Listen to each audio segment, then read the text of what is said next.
ہر جگہ پہ کرپشن ہوئی. عمران خان کا جو ٹولہ تھا جو اس کے ارد گرد تھا صرف وہ لوگ تھے, وہ بزدار ہو, وہ اعظم خان ہو, وہ ماشاءاللہ وہ جو جنرل صاحب تھے, جنرل فیض صاحب, انہوں نے اپنی پی ہوئی سی. یہ جو سارے بندے اندر کرا رہا تھا, یہ کون کرا رہا تھا؟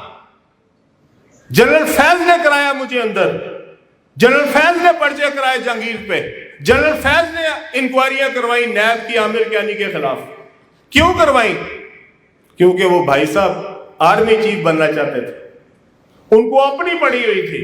وہ نوکری کر رہا تھا تو صرف اور صرف عمران خان کی کر رہا تھا کہ کسی طریقے نال میں بن جا, کسی طریقے نال آرمی چیف. صرف یہ بتا دے یہ جو اللہ کا نظام ہے, یہ جو مالک کا نظام ہے, یہ کسی کے بساط میں ہے, کسی انسان کے بساط میں ہے. آپ جو سوچتے ہیں وہ ویسا نہیں ہوتا. جو اللہ نے لکھا ہوتا وہی ہے. آج دیکھ لیں, جو کہتا تھا رلاؤں گا, یاد ہے نا, رلاؤں گا سب کو, ماشاءاللہ آج بیٹھے ہیں رو رہے ہیں. ماشاءاللہ وہاں پہ مطالبہ کیا کر رہے ہیں؟ دیسی مرغی دے دیو. او بھائی صاحب تسی کوئی 5 سٹار ہوٹل وچ گئے ہو؟ تسی جناب اتنے جا کے دیسی مرغی مانگ رہے ہو؟ تسی جیل وچ ہو جتھے تسی لوکاں نو بھیج دے سو. اے وہی جیل ہے جتھے تسی لوکاں نو کہتے رلاؤں گا, رو رہے ہیں نا. یہ اللہ کا نظام ہے, یہ میرے مالک کا نظام ہے. یہ جو کسی کے لیے گڑھا کھودتا ہے اس میں خود گرتا ہے. ہمارے خلاف پرچے کرائے تھے نا, ہم نے آج تک تمہاری ماؤں بہنوں کے بارے میں ایک لفظ نہیں بولا. ہمارے لیے ہمارے ماں باپ کی تربیت یہ نہیں جو تمہاری تربیت تھی. تم نے ہماری بیٹیوں پہ پرچے کرائے, ہم آج بھی تمہاری ماؤں بہنوں کی اپنی دل سے عزت کرتے ہیں. میں آج سب کے سامنے کہنا چاہتا ہوں انشاءاللہ تعالی اللہ کے کرم سے وقت آئے گا ہم اس ملک کو آگے لے کے جائیں گے. مایوسی نہیں ہے اس ملک کے لیے, ایسا ملک کی دنیا میں کوئی نہیں. اور جو اس ملک کے اندر انشاءاللہ تعالی روزگار ہے, پوری دنیا میں وہ روزگار نہیں ہے. صرف قیادت نہیں ہمیں ملی, ہمیں آج قیادت ملی ہے. جہانگیر خان ترین کا جا کے فارم دیکھیں, ایسا شخص جو عمران خان کے پاس تھا, عمران خان اس سے کیا کیا کام لے سکتا تھا. بہترین کاشتکار پاکستان کا اس کے پاس تھا, بہترین انڈسٹریلسٹ اس کے پاس تھا. ہر طرح کی جو ریفارمز ہیں وہ جہانگیر خان اس کے لیے بنا کے دے سکتا تھا, اس پہ پیرا دے سکتا تھا, اس ملک کی زراعت کو کہاں سے کہاں لے کے جا سکتا تھا. اس کو اپنے مال کی پڑی ہوئی تھی, اپنے گھر کی تجوریاں بننے کی پڑی ہوئی تھی. انشاءاللہ وقت آئے گا, ضرور آئے گا.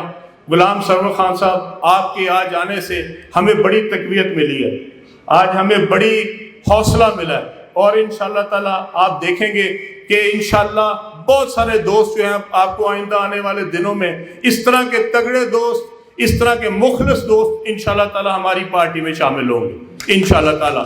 اللہ آپ کا حامی و ناصر ہو. آپ سب کا بہت بہت شکریہ. السلام علیکم. میں دل کی گہرائیوں سے اپنے بڑے بھائی غلام سرور خان کو آئی پی پی میں شمولیت پہ خوش آمدید کہتا ہوں. اور مجھے اس بات کی پوری امید ہے کہ انشاءاللہ آئندہ آنے والے دنوں میں ہم سب مل کر ایک پارٹی پلیٹ فارم پہ اس ملک کی خدمت کرنے کے لیے سب مل کے کوشش کریں گے. اور انشاءاللہ جس طرح انہوں نے اپنی تقریر میں فرمایا ہے, انشاءاللہ ہمیں اللہ تعالیٰ کامیاب کرے تو انشاءاللہ ہم اس میں اپنا بھرپور حصہ ادا کریں گے. میں سرور خان صاحب, آج یہ پنڈال میں لوگوں کو دیکھ کے مجھے ایک بات یاد آ رہی تھی. میں آتے ہوئے ہم نے راستے میں جہانگیر خان ترین صاحب سے بھی بات کی. ہم ایک جماعت میں اکٹھے رہے, تقریباً اکٹھے شامل ہوئے 2011 میں, اور اس کے بعد ہم نے دن رات محنت کی. جہانگیر خان ترین صاحب درمیان میں بیمار ہوئے, لندن علاج کے لیے گئے, اور جس دن واپس آئے میں نے پہلے بھی کئی دفعہ بتایا کہ وہ اپنے گھر نہیں گئے، وہ پھر ہم دھرنے پہ تھے تو وہ سیدھا ایئرپورٹ سے سیدھا دھرنے پہ پہنچے۔ یہ کمٹمنٹ تھی انسان کی، ایک نظریہ تھا، ایک ہم سب سوچ کے گئے تھے کہ ہم نے ایک نئے پاکستان بنانا ہے، اور ہم نے اس کے لیے جو محنت ہم کر سکتے تھے، جو اللہ تعالیٰ نے ہمیں استطاعت دی تھی، ہم نے اس میں بھرپور کوشش کی اور پوری ایمانداری سے کی۔ اس کا گواہ ہمارا اللہ ہے۔ ہم نے اپنی طرف سے جو ہمارے لیے ممکن تھا، ہم نے اس کے لیے کوئی بھی 1% بھی کمی نہیں چھوڑی۔ کوشش کی کہ کسی طریقے سے یہ ملک جو ہے ایک خوبصورت ملک بن جائے، ہم اپنے بچوں کے لیے ایک خوشحال پاکستان چھوڑ کے جائیں۔ اس کے علاوہ ہمارا وہاں پہ کوئی وہ نہیں تھا۔ 2011 میں اس وقت کی جو PTI تھی، اس کے پاس ایک کونسلر بھی نہیں تھا، ایک ناظم یونین کونسل بھی نہیں تھا۔